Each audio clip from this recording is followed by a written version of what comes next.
brutal dictator of China, Xi Jinping, I have a message for you and your henchmen. I will say it again, again, and again, loud and clear. I hope you hear me. Free Tibet, free Tibet, free Tibet. Well, those remarks from Enes Kanter of the Boston Celtics prompted major backlash in China. The team's season opener suddenly pulled from the airwaves. Here to talk about it is former Assistant Secretary of State, Alaska Senator Dan Sullivan. Just want to read to you, sir, from the Chinese Foreign Ministry. He said, this is the Chinese statement, Tibet is part of China. We welcome unbiased friends upholding objectivity across the world to Tibet. In the meanwhile, we will never accept the attacks and smears on Tibet's development. Tibet's still there's Taiwan, which we could talk about as well, but then the Tibet issue is still one. And the NBA, once again, caught up in this. Well, look, I think that here's the key issue, Dana, is that we already know that the Chinese Communist Party stifles and crushes free speech in China. Yep. That's a given. But what we need to make sure doesn't happen is the stifling of free speech in America. And that is what their goal is. And, you know, what I always talk to business leaders, I say, you need to reject kowtow capitalism.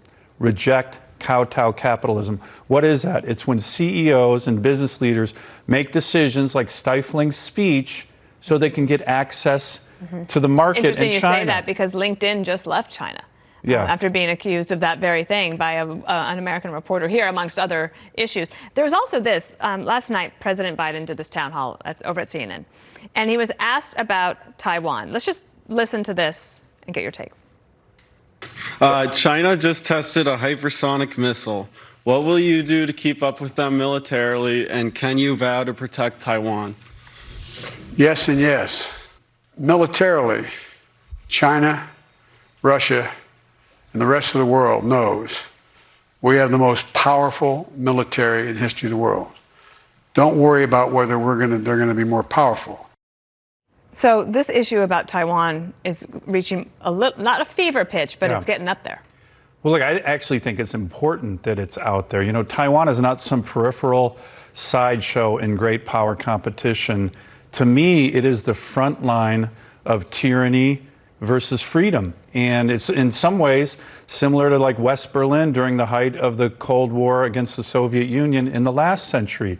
So what we have in our country is a history of commitment and resolve with regard to Taiwan. And, you know, 25 years ago, as a young infantry officer, I deployed with a Marine Amphibious Task Force to the Taiwan Strait when they were threatening to invade the Taiwanese on the election, the eve of their presidential election.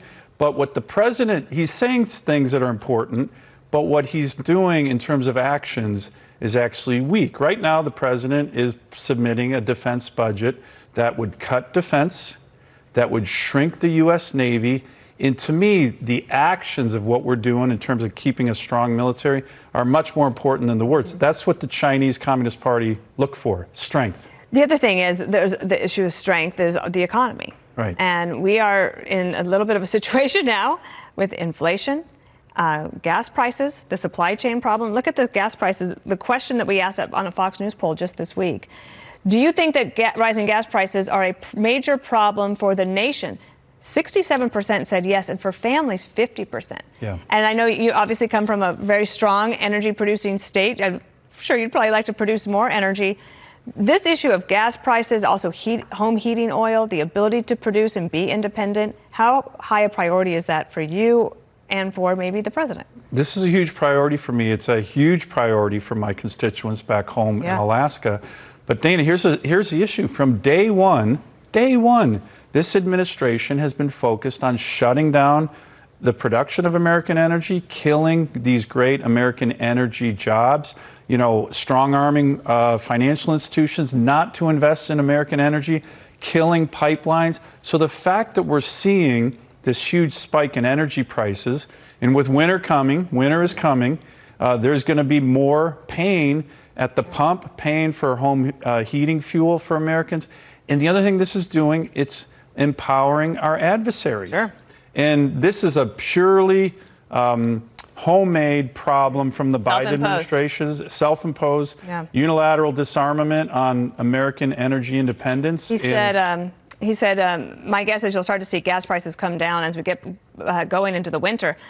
And he said, but the next year of 2022. So it's some pain to come. Well, pain to come. And, you know, a lot of the blame, almost all the blame in terms of energy prices is squarely on the president's shoulders and policies. We'll get to see you in person. Good to see you as well. Visiting a special person, yeah. your daughter. We'll give her our best. I will give her. Thank you, Senator. Thank you. Appreciate it. Thank you, Dana. Great to be on the show. Thank you.